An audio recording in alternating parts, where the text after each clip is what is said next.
السلام علیکم. نکھاری on line magazine میں خوش آمدید. تاثر عیشا رحمان. آخری قسط. آئینہ. وقت دوپہر کا تھا. رستم اپنے آفس میں تھا جہاں خاموشی اور فائلوں کی بو ایک مخصوص ماحول پیدا کر رہی تھی. وہ اپنی میز پر جھکا ہوا تھا. آنکھوں پر موٹی اینک ٹکی تھی اور ماتھے پر ابری چکنی اس کی ذہنی مشقت کا پتہ دے رہی تھی. ایک آرکائیوسٹ کے طور پر اس کا کام نہایت صبر آزما تھا. اس کے سامنے 19ویں صدی کی کچھ بوسیدہ خطوط اور سرکاری دستاویزات بکھری پڑی تھیں جنہیں اسے نہ صرف محفوظ کرنا تھا بلکہ ان کی روشنائی اور طرز تحریر سے ان کی دور کے سیاسی اور سماجی حالات کا بھی تجزیہ کرنا تھا. وہ ایک ایک لفظ کو خوردبین سے دیکھتا، اس کے معنی تلاش کرتا اور پھر ان کمپیوٹر پر ڈیٹا کی صورت میں محفوظ کرتا. یہ کام حد درجہ توجہ مانگتا تھا. ذرا سی لغزش کسی تاریخی حقیقت کو مسخ کر سکتی تھی. اچانک میز پر رکھے موبائل کی وائبریشن نے سناٹا توڑ دیا. رستم نے طویل اور تھکا ہوا سانس بھرا، اینک اتار کر میز پر رکھی اور اپنی آنکھوں کو تھوڑی دیر کے لیے موند لیا. جب اس نے موبائل کھول کر دیکھا تو ثاقب کا بھیجا ہوا ای میل تھا. تفصیل کافی لمبی تھی. شاید ثاقب نے اپنی عادت کے مطابق بہت ادھر ادھر کی باتیں لکھی تھیں، مگر رستم کی نظریں صرف آخر میں لکھے ایک نمبر پر ٹک گئی. اسے بس وہی چاہیے تھا. اسے تھوڑے تذبذب کے بعد وہ نمبر سیو کیا اور ایک مختصر سا میسج ٹائپ کیا. آرٹ گیلری میں آپ کی تحریر ادھوری رہ گئی تھی، یا شاید میرا مشاہدہ. رستم. میسج بھیجنے کے بعد اس نے چند لمحے اسکرین کو تکا، مگر جب کوئی جواب نہ آیا تو اس نے موبائل الٹا کر کے رکھا اور دوبارہ فائلوں کے ڈھیر میں سر گھسا دیا. تھوڑی دیر بعد اس کے ساتھی وقفے کے لیے وہاں جمع ہوئے. یا رستم، یہ نوکری نہیں ہے، یہ تو دماغ کا دہی بنانے والی مشین ہے. ایک ساتھی نے کرسی پر ڈھیر ہوتے کہا. سچ میں بھائی، پچھلے 3 گھنٹے سے میں ان پرانے کھاتوں میں الجھا ہوا ہوں. تھکن سے کندھے ٹوٹ رہے ہیں. اس نے دوسرے نے شکایت کی. ایک تیسرا تھا جو ہمیشہ بھوکا رہتا تھا بولا. خاک کام ہوگا، کنٹین کا کھانا اتنا واہیات ہے کہ بندہ بھوک سے مر جائے. ابھی تو بس 1 کپ کڑوی چائے ملی ہے. رستم ان سب کی باتیں سن رہا تھا. پہلے اسے یہ سب باتیں فضول اور الجھی بھری لگتی تھیں. اسے لگتا تھا کہ لوگ کتنے سطحی ہیں، مگر آج اس کے لبوں پر ایک ہلکی سی ہنسی آ گئی. اسے پہلی بار احساس ہوا کہ یہ دنیا کتنی سادہ اور معصوم ہے. ہر انسان اپنی چھوٹی چھوٹی ضرورتوں اور شکایتوں میں کتنا سچا ہے. اسے کسی کو جج نہیں کیا، بس ان کے انسانی ہونے کا لطف لیا. اسی اثناء میں موبائل بٹن کی آواز ابھری. رستم نے تیزی سے فائل ایک طرف رکھی اور موبائل اٹھایا. جواب آ چکا تھا. ادھورا پن ہی تو تخلیق کی جان ہے رستم صاحب، اسے مکمل کرنے کی جلدی کیوں؟ رستم کے چہرے پر ایک پرسکون مسکراہٹ پھیل گئی. اس نے فوراً ٹائپ کیا. کیونکہ اب میں اسے محسوس کرنا چاہتا ہوں، سمجھنا نہیں. جواب آنے میں دیر نہیں لگی. احساس کا سفر اکیلے نہیں کرتا. وہ طویل مسکرایا. رستم اسے ملنے کے لیے بلانا چاہتا تھا، مگر اسے ایک دم سے عجیب لگا. ایک پختہ عمر کے سنجیدہ مرد کے لیے کسی لڑکی کو اس طرح براہ راست ملاقات کی دعوت دینا اس کی اپنی نظر میں مناسب نہیں تھا. اس نے سوچا کہ کوئی تو ایسا جواز ہو جو رسمی بھی اور غیر مناسب ہی نہ لگے. آخرکار اس نے ایک عذر تلاش کر لیا. اس نے لکھا. ہمارے ادارے میں کچھ قدیم خطوط کے خاکے ملے ہیں جن کی بحالی کے ایک ماہر فنکار کی رائے درکار ہے. کیا آپ کل اس نمائش کے سلسلے میں یہاں پر آ سکتی ہیں؟ ایک پیشہ ورانہ دعوت تھی، مگر دونوں جانتے تھے کہ اس کے پیچھے مقصد کچھ اور تھا. عشوہ کا جواب ہوگا. فن کی پکار پر انکار ممکن نہیں. کل شام ملاقات ہوتی ہے. رستم نے فون رکھا اور کرسی کی پشت سے ٹیک لگا دی. آج اسے پہلی بار اپنی نوکری اور ارد گرد موجود فائلوں سے وحشت نہیں ہو رہی تھی. اسے لگ رہا تھا کہ کل کوئی نئی تحریر لکھی جائے گی جو کسی ڈائری کے لیے نہیں بلکہ زندگی کے لیے ہوگی. آفس میں کام کا دباؤ اپنے عروج پر تھا، مگر رستم کے چہرے پر آج وہ روایتی سختی نہیں تھی. وہ اپنی میز پر بیٹھا 19ویں صدی کے ایک پرانے خط کا تجزیہ کر رہا تھا کہ اچانک ایک جونیئر کولیگ عامر کمرے میں داخل ہوا. عامر اپنی لاپرواہی اور ہر بات میں مذاق ڈھونڈنے کے لیے مشہور تھا. عامر نے رستم کی میز پر ایک فائل پڑھی. سر، یہ پچھلے مہینے کے ریکارڈز کا ڈھیر دیکھیں. میرا تو دل کرا ان سب کو آگ لگا دوں اور خود کسی پہاڑ پر جا کر سادھو بن جاؤں. کم از کم وہاں یہ تو نہیں پوچھنا پڑا گا کہ 1850 میں کس نے کس کو کتنا ٹیکس دیا تھا. رستم نے اینک کے اوپر سے عامر کو دیکھا. پہلے وہ ایسے موقعوں پر ایک لمبی تقریر چھاڑتا تھا کہ تاریخ ہماری جڑ ہے، لیکن آج وہ صرف مسکرایا. اگر تم سادھو بن گے تو وہاں بھی پہاڑوں کے پتھروں پر پرانے نشانات ڈھونڈ کر ان کا ڈیٹا بنانے لگو گے. تمہاری فطرت میں ہی کھوج ہے، بس اسے بوجھ مت سمجھو. رستم نے بڑے تحمل سے جواب دیا. عامر حیرت سے اسے دیکھنے لگا۔ سر، آپ ٹھیک تو ہیں؟ آج آپ نے مجھے ڈانٹا نہیں، بلکہ مجھے تو ایسا لگ رہا ہے جیسے آپ کے چہرے کی وہ آفیشیل جھریاں چھٹی پر کے چلی گئی ہیں۔ رستم نے ہنستے ہوئے فائل کھولی۔ جھریاں اب صرف ان فائلوں کے کاغذوں پر اچھی لگتی ہیں، چہروں پر نہیں۔ جاؤ چائے پیو اور اپنا موڈ ٹھیک کرو۔ رستم کی اس تبدیلی نے آفس میں پورے ایک لہر پیدا کر دی تھی۔ اسے احساس ہوا کہ جب آپ دوسروں کے تاثرات کو پرکھنا چھوڑ دیتے ہیں تو آپ کی اپنی شخصیت زیادہ پرکشش ہو جاتی ہے۔ شام کے وقت جب رستم آفس سے نکلا تو اسلام آباد کی فضا میں عجیب سا سحر تھا۔ سورج کی مارگرہ پہاڑیوں کے پیچھے چھپ رہا تھا اور آسمان پر نارنجی، جامنی اور سنہری رنگوں کا ایک ایسا امتزاج تھا جیسے کسی نے کینوس پر رنگ بکھیر دیا ہو۔ وہ گاڑی چلانے کی بجائے کچھ دیر پیدل چلنے لگا۔ ہوا میں ایک خاص قسم کی خنکی اور تازگی تھی جو اس کے پھیپھڑوں میں اتر کر روح کو سکون دے رہی تھی۔ درختوں کے پتے ہوا کے دوش پر ایک دوسرے سے سرگوشیاں کر رہے تھے۔ رستم کو محسوس ہوا کہ اس کی سوچیں اب کسی قید میں نہیں ہیں۔ وہ اب مستقبل کے اندیشوں یا ماضی کے تجزیوں کا غلام نہیں تھا۔ اس کے قدموں میں ایک خاص قسم کی سبک رفتاری تھی، جیسے برسوں کا بوجھ اس کے کندھوں سے اتر گیا ہو۔ راستے میں اس نے ایک بوڑھے غبارے والے کو دیکھا، ایک چھوٹے بچے کو کہکہا لگاتے سنا اور ایک جوڑے کو خاموشی سے بینچ پر بیٹھے پایا۔ اسے پہلی بار احساس ہوا کہ زندگی کے چھوٹے چھوٹے مناظر اصل میں آرٹ ہیں۔ اسے اب ڈائری نکال کر ان کے تاثرات لکھنے کی ضرورت نہیں، کیونکہ وہ اب ان مناظر کا حصہ بن چکا تھا۔ گھر پہنچ کر اس نے ہمیشہ کی طرح جوتے اتارے،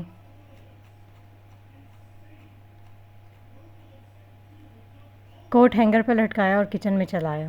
چائے کی پتی کے ابلنے کی خوشبو ایک مانوس اطمینان دے رہی تھی۔ وہ مگ تھامے اپنی پسندیدہ کرسی پر کھڑکی کے پاس آ بیٹھا۔ باہر رات کا اندھیرا آہستہ آہستہ پھیل رہا تھا اور اسٹریٹ لائٹس کی زرد روشنی سڑک پر لرز رہی تھی۔ چائے کی چسکیاں لیتے وہ کل کے بارے میں سوچنے لگا۔ کل جب وہ اس کے سامنے ہوگی تو گفتگو کا آغاز کہاں سے ہوگا؟ اس نے سوچا، کیا میں اسے وہی پرانے خطوط دکھاؤں گا یا وہ اپنی خالی ڈائری؟ اس نے محسوس کیا کہ اب اسے موضوع گفتگو کے لیے الفاظ تیار کرنے کی ضرورت نہیں ہے۔ وہ جانتا تھا کہ جب عشوہ سامنے ہوگی تو الفاظ خود بخود اپنی معنی تلاش کر لیں گے۔ کل کی ملاقات اب اس کے لیے کوئی تکنیکی میٹنگ نہیں تھی، بلکہ ایک ایسی منزل تھی جہاں اسے صرف ہونا تھا۔ اس نے آنکھیں موند لیں اور ایک لمبی پرسکون سانس لی۔ چائے کا ایک آخری گھونٹ بھرتے ہوئے اس کے لبوں پر ادھوری مگر خوبصورت مسکراہٹ تھی، ایک ایسی مسکراہٹ جس کا ترجمہ کوئی بھی ڈائری نہیں کر سکتی۔ آج صبح رستم کے لیے ایک عام صبح نہیں تھی، یہ اس کی زندگی کی ایک نئے باب کا دیباچہ تھا۔ جب وہ آئینے کے سامنے کھڑا ہوا تو عکس اپنا سب سے پہلے مختلف محسوس ہوا۔ اس کی آنکھوں میں آج وہ پرانی تکنیکی روپ نہیں تھا، بلکہ ایک نرم اور پرجوش چمک تھی جو اس کی شخصیت کو مزید پرکشش بنا رہی تھی۔ اس نے آج سفید رنگ کا نفیس اور کلف لگا کرتا شلوار پہنا تھا۔ کرتے کے گریبان اور کف پر سفید ریشم کے دھاگے سے نہایت باریک اور نفیس کڑھائی کی گئی تھی، جو اس کی سنجیدہ طبیعت کے عین مطابق تھی۔ سفید رنگ اس کی گندمی رنگت کو مزید نکھار رہا تھا۔ اس کے چہرے کے خد و خال آج بالکل واضح تھے۔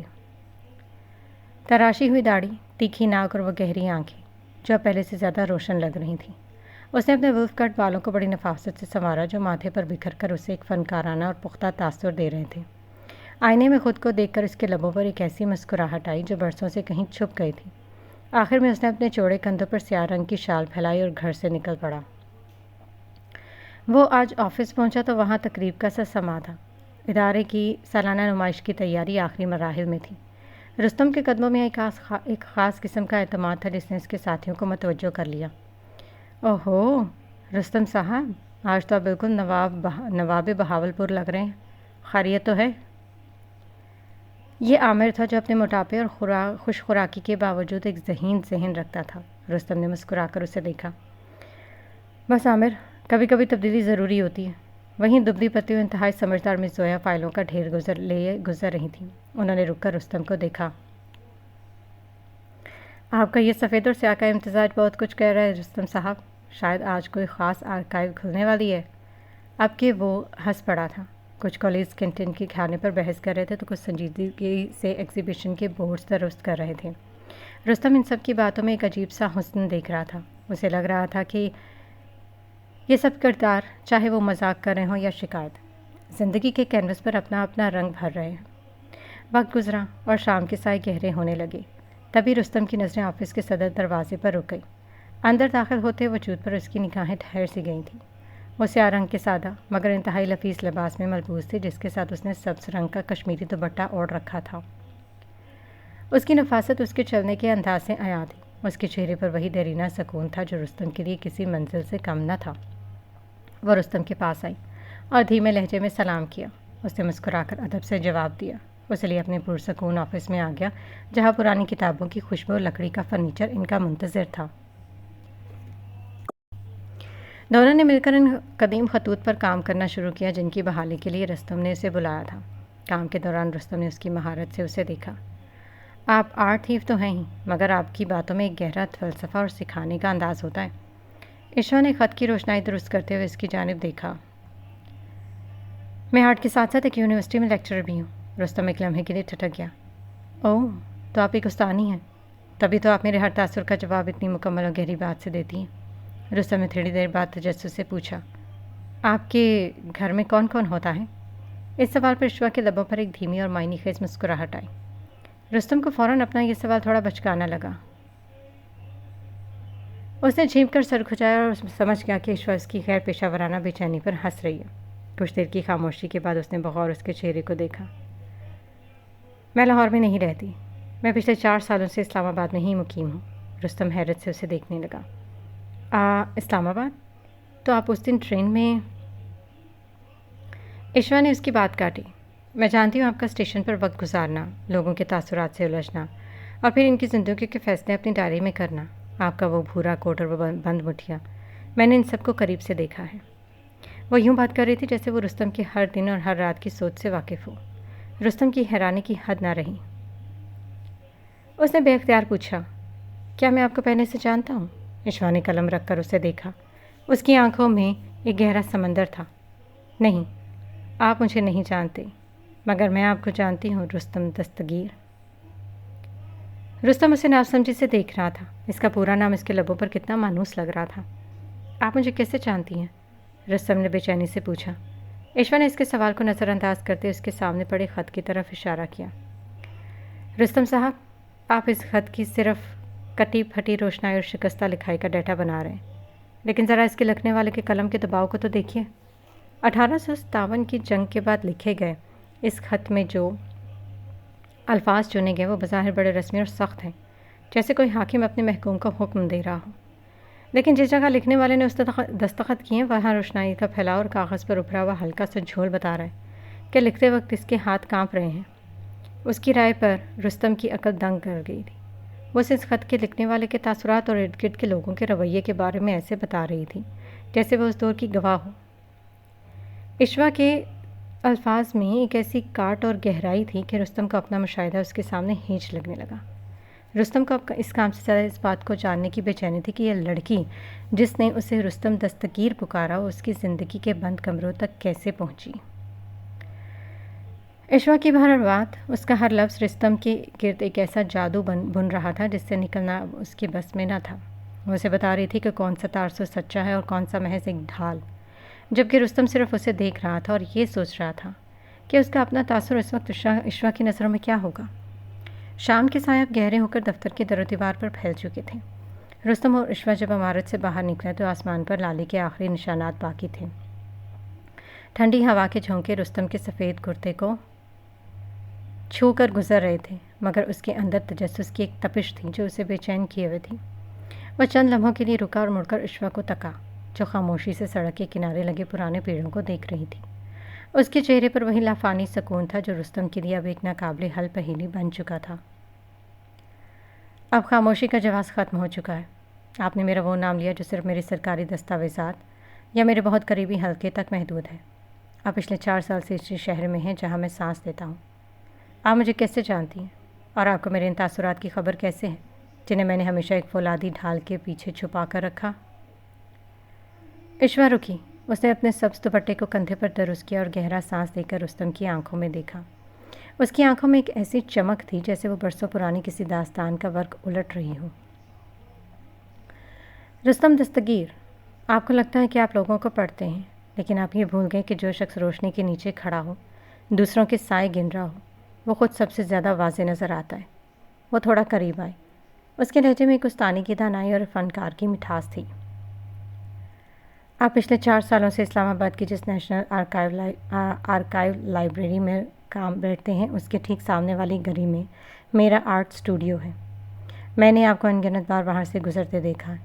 آپ کا وہ مخصوص بھورا کوٹ، آپ کی وہ تیز کاٹدار نظریں جو ہر راہگیر کا پوسٹ مارٹم کرتی تھی، اور آپ کی وہ بند مٹھیاں۔ رستم، ایک آرٹسٹ کے لیے آپ جیسا موضوع کسی نعمت سے کم نہیں ہوتا۔ وہ تھوڑا سا مسکرائے اور پھر بات جاری رکھی۔ میں نے آپ کو اس وقت جاننا شروع کیا جب آپ کو خود اپنی خبر نہیں تھی۔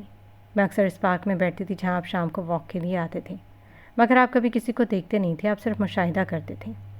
آپ کا نام مجھے اس دن معلوم ہوا جب آپ کی گمشدہ ڈائری اسٹوڈیو کے باہر بینچ پر رہ گئی اور میں نے اسے اٹھا کر آپ تک پہنچانے کی کوشش کی تھی، مگر آپ اس وقت تک دور جا چکے تھے۔ اس ڈائری کے پہلے صفحے پر آپ کا نام لکھا تھا اور اندر وہ سب تاثرات تھے جنہیں آپ دنیا کی نظروں سے بچا کر کاغذ پر اتارتے تھے۔ رستم ساکت کھڑا اسے سن رہا تھا۔ اسے یاد آیا کہ 2 سال پہلے اس کی ایک ڈائری واقعی گم ہوئی تھی جسے اس نے لاپرواہی سمجھ کر بھلا دیا تھا۔ میں نے وہ ڈائری نہیں پڑھی رستم، صرف ایک نظر ڈالی اور سمجھ گئی کہ یہ شخص کتنا اکیلا ہے۔ آپ لوگوں کے چہرے اس لیے پڑھتے تھے تاکہ آپ کو ان سے رشتہ نہ جوڑنا پڑے، تاکہ آپ ان کے مکر کو ڈھال بنا کر خود کو محفوظ رکھ سکیں۔ اس دن ٹرین میں میرا آپ سے ملنا کوئی اتفاق نہیں تھا۔ میں جانتی تھی کہ آپ اس سفر پر نکلیں گے کیونکہ آپ کے اندر کا انسان اب ان بند مٹھیوں سے تھک چکا تھا۔ میں صرف وہ آئینہ بن کر سامنے آئی جس کی آپ کو ضرورت تھی۔ مجھے آپ سے ملنا تھا، آپ کو بہت کچھ بتانا تھا، مگر شاید تب میرے الفاظ بھی کھو سے گئے تھے۔ وہ اپنی بات کے آخری پر ٹھہری اور سنجیدہ سی نگاہ سے اسے دیکھا۔ رستم کے لبوں پر عجیب سی لرزش آئی۔ وہ کسی بت کی مانند متحیر کھڑا تھا، یوں جیسے اس کی شخصیت کو بوتل میں اتار دیا گیا ہو۔ تو آپ نے مجھے پچھلے 2 سالوں سے ایک تجربہ کار کے نمونے کی طرح دیکھا؟ نہیں، وہ ہلکا سا مسکرائی۔ میں نے آپ کو ایک ادھوری پینٹنگ کی طرح دیکھا جس میں رنگ بھرنے کا انتظار تھا۔ میں نے آپ کو اس لیے نہیں جانا کہ میں کوئی جاسوس ہوں، بلکہ اس لیے جانا کیونکہ ہم فنکار ان لوگوں کو پہچان لیتے ہیں جو اپنے اندر کوئی بڑا سچ چھپا کر جی رہے ہوں۔ شام کی ہوا اب مزید ٹھنڈی ہو گئی۔ رستم کو پہلی بار احساس ہوا کہ پڑھا جانا کتنا خوبصورت ہو سکتا ہے، بشرطے یہ پڑھنے والا ایشور جیسا ہو۔ وہ خاموش ہو گیا، مگر یہ خاموشی بوجھل نہیں تھی، یہ اعتراف حقیقت کی خاموشی تھی۔ رستم چند لمحے ساکت کھڑا رہا، جیسے ایشور کے لفظوں کی بازگشت اس کے وجود کے بند دروازوں پر دستک دے رہی ہو۔ اس نے ایک لمبی سانس لی، ماتھے پر بکھرے بالوں کو پیچھے ہٹایا اور ان کی آنکھوں میں جھانکا۔ تو پھر میرے خیال سے سفر وہیں سے آگے جاری رکھنا چاہیے جہاں آپ روک کر گئی تھیں۔ آپ نے کہا تھا کہ ادھورا پن ہی تخلیق کی جان ہے، تو کیوں نہ آج اس ادھورے پن کو ایک نئی سمت دی جائے؟ ایشور نے اسے دیکھا اور اس کے لبوں پر وہی ابدی مسکراہٹ آ گئی جس میں ہزاروں معنی چھپے تھے۔ اس نے اپنے نفاست سے اڑے ہوئے سبز دوپٹے کو درست کیا۔ رستم صاحب، مسافروں کا ساتھ ابدی نہیں ہوتا، وہ ایک منزل سے دوسری منزل تک ساتھی ہوتے ہیں۔ جیسے ایک اسٹیشن آتا ہے، راستے جدا ہو جاتے ہیں، اور اگر کوئی مسافر اپنی آخری منزل پر آ پہنچے تو کیا اسے وہاں رک کر تھوڑی دیر آرام نہیں کرنا چاہیے؟ کیا اسے حق نہیں کہ وہ اس سکون کو جی لے جس کی تلاش میں اس نے برسوں گرد اڑائی ہے؟ ایشور کی آنکھوں میں رستم کے اس پختہ جواب پر ایک چمک ابھری۔ اس نے کچھ دیر خاموشی اختیار کی۔ آخری منزل وہ نہیں ہوتی جہاں قدم تھک جائے، بلکہ وہ ہوتی ہے جہاں دل کو یہ یقین ہو جائے کہ اب آگے دیکھنے کی ضرورت نہیں رہی۔ اگر آپ کو لگتا ہے کہ آپ کی تلاش تمام ہوئی تو آرام کی اجازت تو خود منزل دیتی ہیں۔ رستم بے اختیار مسکرا دیا۔ یہ وہ مسکراہٹ تھی جس میں کوئی ابہام نہیں تھا۔ اس نے ایشور کے ہمراہ ایک بار پھر اس اسٹیشن کا رخ کیا جہاں یہ سب شروع ہوا تھا۔ شام کی زرد روشنی پلیٹ فارم پر پھیلی ہوئی تھی۔ وہ دونوں ایک ہی بینچ پر ایک دوسرے کے قریب مگر اپنی اپنی سمت رخ کیے بیٹھے تھے۔ شور وہی تھا، مسافر وہی تھے، مگر رستم کے لیے اب دنیا بدل چکی تھی۔ ایشور نے سامنے سے گزرتے لوگوں کی طرف اشارہ کیا اور اب وہ رستم کو تاثرات پڑھ کر سنانے لگی، مگر اس کا انداز رستم کی نیگیٹو سوچ سے بالکل مختلف اور پرسکون تھا۔ وہ دیکھیں، وہ جو بوڑھا آدمی اپنا بھاری ٹرنک گھسیٹ رہا ہے نا، آپ شاید اس کے چہرے پر تھکن اور بیزاری دیکھتے، مگر ذرا اس کی آنکھوں کے کونے میں ابھری ان چھوٹی لکیروں کو دیکھیں۔ وہ تھکا ہوا نہیں ہے، وہ منتظر ہے۔ اس کی چال میں ایک جلدی ہے کیونکہ اسے معلوم ہے کہ گیٹ کے اس پار اس کے پوتے اس کا انتظار کر رہے ہوں گے۔ یہ تھکن نہیں، یا محبت کا بوجھ ہے؟ رستم نے غور سے دیکھا۔ واقعی اس بوڑھے کے چہرے پر ایک عجیب سی جلدی اور خوشی تھی۔ اور وہ لڑکی جو بار بار اپنی گھڑی دیکھ رہی ہے اور پریشان لگ رہی ہے، آپ شاید اسے بے صبری کہیں، مگر یہ امید ہے۔ وہ وقت کو اس لیے کوس رہی ہے کیونکہ وہ اپنی زندگی کے سب سے بڑے خواب سے ملنے میں ایک سیکنڈ کی تاخیر بھی برداشت نہیں کر رہی۔ اس کا اضطراب اس کی لگن کی دلیل ہے۔ ایک کلی پاس سے گزرا جو بہت اونچی آواز میں گنگنا رہا تھا۔ اس کلی کے ماتھے پر پسینہ ہے مگر لبوں پر گیت۔ آپ اسے مجبوری کی اداکاری کہتے، مگر یہ قناعت ہے۔ اس نے اپنی محنت کو بوجھ کے بجائے ایک نغمہ بنا لیا تاکہ اس کا سفر آسان ہو جائے۔ رستم خاموشی سے سنتا رہا۔ اسے محسوس ہوا کہ وہ صنف نازک چہروں کے پیچھے چھپے ہوئے زخم نہیں بلکہ ان زخموں پر لگی مرہم دیکھ رہی ہے۔ جہاں رستم لوگوں کے مکر سے ڈرتا تھا، وہاں عشوان کی معصومیت اور جدوجہد پر مسکرا رہی تھی۔ آپ نے تو منظر ہی بدل دیا۔ میں اب تک ان لوگوں کو پڑھ کر ان سے دور ہوتا گیا اور آپ انہیں محسوس کر کے ان کے قریب ہو گئی۔ میری نظر صرف سچ کی تلاش میں تھی اور آپ کی نظر اس سچ کے اندر چھپے ہوئے حسن پر۔ سچ ہمیشہ کڑوا نہیں ہوتا رستم، کبھی کبھی سچ بہت خوبصورت ہوتا ہے، بس اسے دیکھنے کے لیے دل کی مٹھی کھولنی پڑتی ہے۔ رستم نے بینچ پر رکھے اپنی ہتھیلیوں کو دیکھا۔ وہ بالکل کھلی تھی اور شام کی ٹھنڈی ہوا ان کے آر پار گزر رہی تھی۔ اس نے ایک لمبی سانس لی اور عشوا کی طرف دیکھا۔ آج پہلی بار مجھے اسٹیشن کے شور میں ایک خاص قسم کی موسیقی سنائی دے رہی ہے، شاید اس لیے کہ آج میرے پاس اسے سننے کے لیے ایک بہترین کان اور سمجھنے کے لیے ایک روشن آئینہ موجود ہے۔ عشوا صرف مسکرائی اور خاموشی سے پلیٹ فارم پر اترتی ہوئی ٹرین کو دیکھنے لگی جس کی ہیڈ لائٹ کی روشنی ان دونوں کے چہروں پر پڑ کر انہیں ایک ابدی سکون میں نہلا رہی تھی۔ رستم اب مسافر نہیں تھا، وہ واقعی اب اپنی منزل کے ساتھ بیٹھا تھا۔ عشوا نے بینچ پر تھوڑا سا رستم کی جانب جھک کر اسے دیکھا۔ آپ ہمیشہ یہاں بیٹھ کر پیشانی کی شکنوں اور رخسار پر چمکتے پسینے کے ستاروں کو گنتے رہے ہیں۔ آپ کی نظر ہمیشہ دیکھنے پر رہی ہے، مگر کیا کبھی بند آنکھیں سمیت ان تاثرات کی موسیقی سنی ہے جو ہوا میں تیرتی ہیں؟ رستم نے ناسمجھ بھری نظروں سے اسے دیکھا اور نفی میں سر ہلایا۔ اس کے لیے جذبات ہمیشہ بصری رہے تھے، سمیع نہیں۔ آنکھیں بند کیجیے، عشوا نے ہدایت دی۔ سانسوں کو ڈھیلا چھوڑ دیں اور پھر وہ سنیں جو چہرے نہیں کہہ پاتے مگر دھڑکنیں اور قدموں کی چاپ سنا دیتی ہیں۔ صرف سنیے اور محسوس کیجیے کہ یہ شور نہیں، ایک بہت بڑی سمفنی ہے۔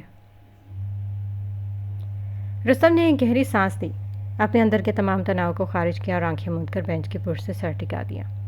پہلے اسے صرف اسٹیشن کا وہی روایتی شور سنائی دیا، مگر جیسے جیسے اس نے اپنی سماعت کو عشوا کے لفظوں کے تابع کیا، شعور کی تہیں کھلنے لگی اور ہر آواز ایک ساز بن کر ابھرنے لگی۔ اسے پلیٹ فارم پر بجتی جوتوں کی چاپ سنائی دی، کہیں بھاری بوٹوں کی دھمک تھی جو کسی کی مضبوط منزل کا پتہ دے رہی تھی، تو کہیں کسی عورت کی چپلوں کی ہلکی سی چپ چپ جو شاید تھکن کے باوجود گھر پہنچنے کی جلدی میں تھی۔ یہ محض قدم نہیں تھے، یہ زندگی کی دوڑ کی ایک مسلسل تال تھی۔ دور پٹریوں پر پہیوں کے رگڑ کھانے کی ایک باریک سے سنسناہٹ گونجی جو آہستہ آہستہ ایک بھاری ارتعاش میں بدل رہی تھی۔ لوہے کا لوہے سے ٹکرانا اب اسے شور نہیں لگا، بلکہ ایسا لگا جیسے کوئی قدیم دیو اپنی نیند میں کرا رہا ہو۔ ٹرین کی سیٹی کی آواز جب فضا کو چیرتی ہوئی آئی تو رستم کو وہ کسی کی پکار لگی، ایک ایسی آواز جو بچھڑنے والوں کو الوداع اور ملنے والوں کو خوش آمدید کہہ رہی تھی۔ کلیوں کی اونچی آوازیں، بچوں کا کھلکھلا کر ہنسنا اور کسی کونے میں بیٹھے بوڑھے جوڑے کی دھیمی سی گنگناہٹ، یہ سب آوازیں رستم کے کانوں میں پہنچ کر ایک مسحور کن کورس بن گئی تھی۔ اسے کسی ماں کی اپنے بچے کو دی جانے والی میٹھی ڈانٹ میں ممتا کا سر سنائی دیا اور کسی مسافر کے کہے میں کامیابی کی موسیقی۔ اسٹیشن کے چھت کے نیچے سے گزرتی تیز ہوا جب پلیٹ فارم پر بکھرے کاغذوں اور خالی لفافوں سے ٹکرائی تو ایک سرسراہٹ پیدا ہوئی۔ رستم کو لگا جیسے ہوا ان بے نیاز چیزوں کے ساتھ مل کر کوئی کلاسیکی رقص پیش کر رہی ہوں۔ رستم اس موسیقی میں اتنا کھو گیا کہ اسے وقت کا احساس ہی نہ رہا۔ اسے محسوس ہوا کہ جب ہم آنکھیں بند کرتے ہیں تو کائنات کے وہ دروازے کھلتے ہیں جنہیں ہماری بینائی کا غرور کبھی نہیں دیکھ سکتا۔ اس کے ماتھے کی وہ آخری شکن بھی اب مٹ چکی تھی اور اس کے چہرے پر ایک ایسی سکون آمیز مسکراہٹ تھی جیسے کسی تشنہ لب کو ٹھنڈے میٹھے چشمے کا سراغ مل گیا ہو۔ عشوا نے اسے دیکھتے ہوئے خاموشی سے ایک گہرا سانس لیا۔ وہ جانتی تھی کہ رستم اب صرف ایک ناظر نہیں رہا، وہ اب اس کائنات کے نغمے کا ایک حصہ بن چکا ہے۔ کافی دیر بعد جب رستم نے دھیرے سے آنکھیں کھولی تو پلیٹ فارم کی زرد روشنی اس سے پہلے سے کہیں زیادہ روشن اور زندگی سے بھرپور لگی۔ اس نے اشوا کی طرف دیکھا۔ میں نے زندگی بھر صرف کتابیں پڑھی تھی، لیکن پہلی بار میں نے زندگی سنی ہے۔ اشوا کے لبوں پر ایک پرسرار مگر پرسکون مسکراہٹ ابھری۔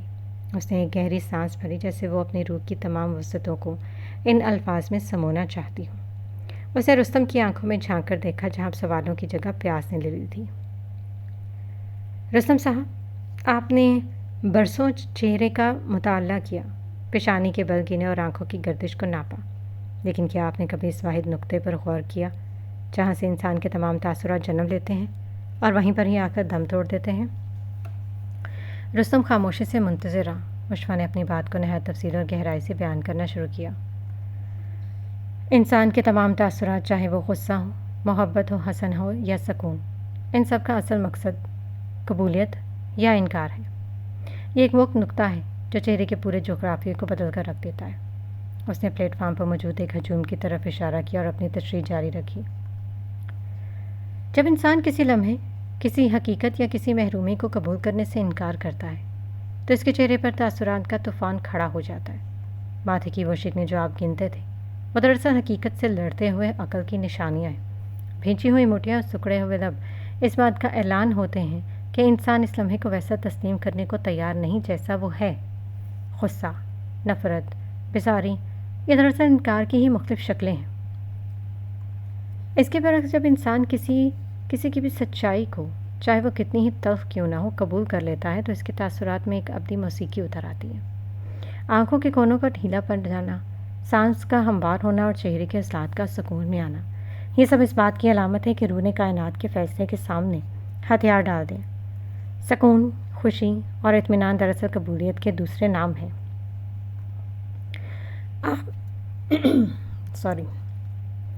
آپ لوگوں کو پڑھتے وقت ان کے عمل کو دیکھتے تھے، ان کے جذبات کو نہیں ہٹاتے تھے۔ یاد رکھیے، انسان کا ہر تاثر اس کی روح کا ایک خط ہے جو اس کائنات کو لکھتا ہے۔ جس شخص نے اپنی ذات کو قبول کر لیا، اس کا چہرہ ایک کھلی کتاب بن جاتا ہے جس میں کوئی الجھن نہیں ہوتی، اور جو خود سے لڑ رہا ہو، اس کا چہرہ ایک ایسا معمہ بن جاتا ہے جسے آپ ہزاروں آرکائیوسٹ مل کر بھی حل نہیں کر سکتے۔ اشوا نے ایک لمحے کو توقف کیا اور پھر نہایت مدھم آواز میں گویا ہوئی۔ انسان کے تاثرات کی پوری تفصیل بس اتنی ہے رستم صاحب کہ وہ اپنی حقیقت سے کتنا دور یا کتنا قریب ہے۔ جو قریب ہے وہ خوبصورت ہے، اور جو دور ہے وہ محض ایک خاکہ ہے۔ رستم نے محسوس کیا کہ اشوا کی تاثرات اسلام اتنا ہی بحث کو سمیٹ کر اس کے ہاتھ میں ایک ایسی چابی دے دی جس سے نہ صرف دوسروں کو بلکہ خود کو بھی مکمل طور پر کھول سکتا ہے۔ اسے پہلی بار احساس ہوا کہ تاثرات کا علم چہرے پر نہیں بلکہ تسلیم و رضا کی اس ایک باریک نقطے پر ختم ہوتا ہے۔ رستم کی یادداشت کے نہا خانوں میں ایک پرانی فائلیں ایک دم سے کھلنے لگیں۔ اسے یاد ہے جب وہ نوکری کے ابتدائی سالوں میں ڈاکٹر اتھر صاحب کے پاس جایا کرتا تھا، جو انسانی نفسیات اور خط و خال کے ماہر مانے جاتے تھے۔ ڈاکٹر اتھر کی آواز اس کے ذہن میں کسی گونج کی طرح ابھری، وہی بھاری اور خشک لہجہ۔ رستم، یاد رکھو، انسانی چہرے ایک پیچیدہ حیاتیاتی مشین ہے۔ پیشانی کے عضلات کا کھچاؤ صرف غصہ نہیں بلکہ اعصابی نظام کا ایک دفاعی رد عمل ہوتا ہے۔ جب تم کسی کے چہرے کو پڑھو تو اسے ایک ڈیٹا کی طرح لو۔ ہر جنبش کا ایک فارمولہ ہے، ہر مسکراہٹ کے پیچھے ایک کیمیائی تبدیلی ہے۔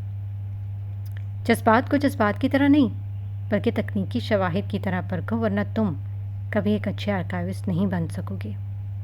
رستم کو یاد تھا کہ ڈاکٹر اتھر کے الفاظ اسے کسی مشکل ریاضی کے سبق کی طرح لگتے تھے۔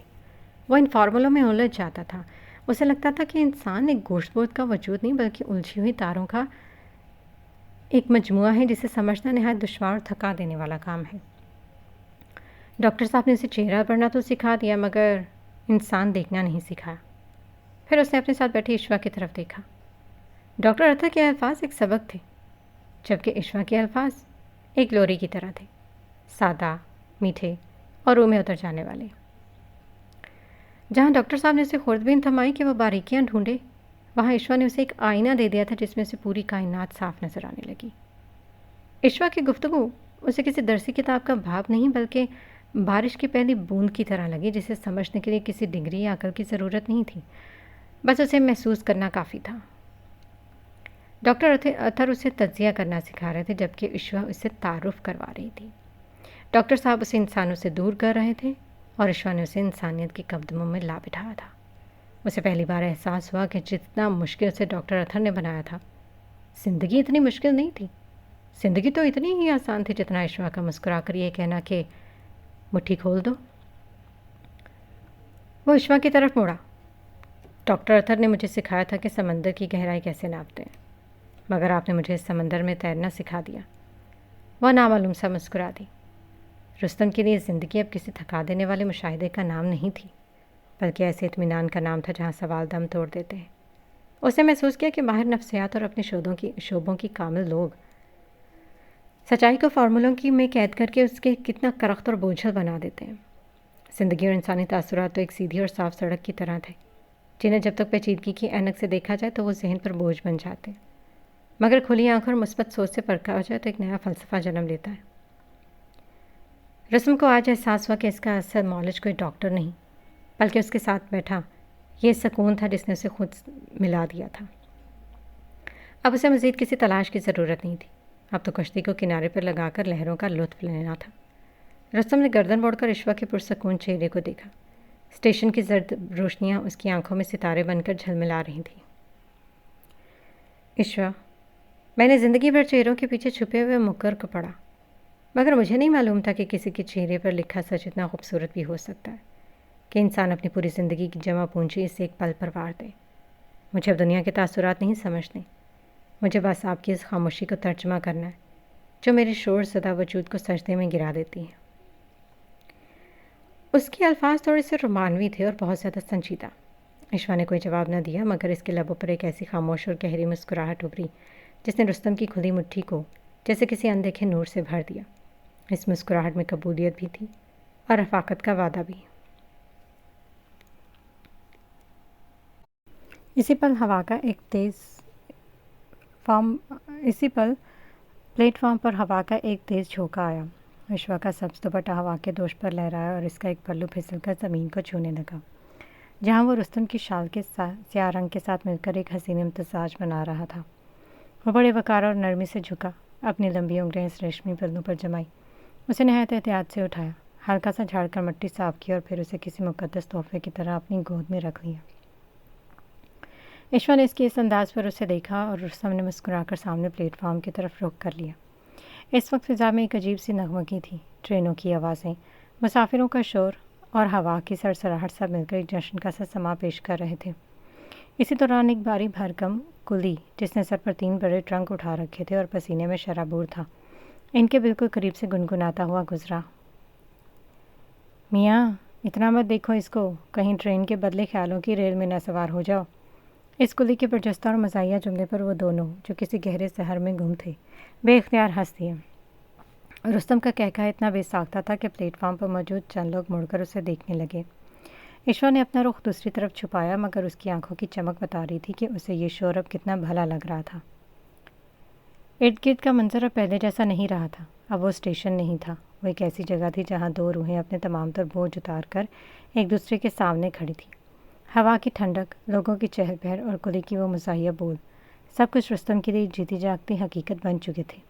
کشتی کنارے لگ چکی تھی اور اب صرف سمندر کا سکون باقی تھا۔ وہ جو کبھی بلند آواز میں ہنسنے کو اپنی شخصیت کی وقار کے خلاف سمجھتا تھا، آج اپنا سر پیچھے کی طرف جھکا کر دل کھول کر ہنسا تھا۔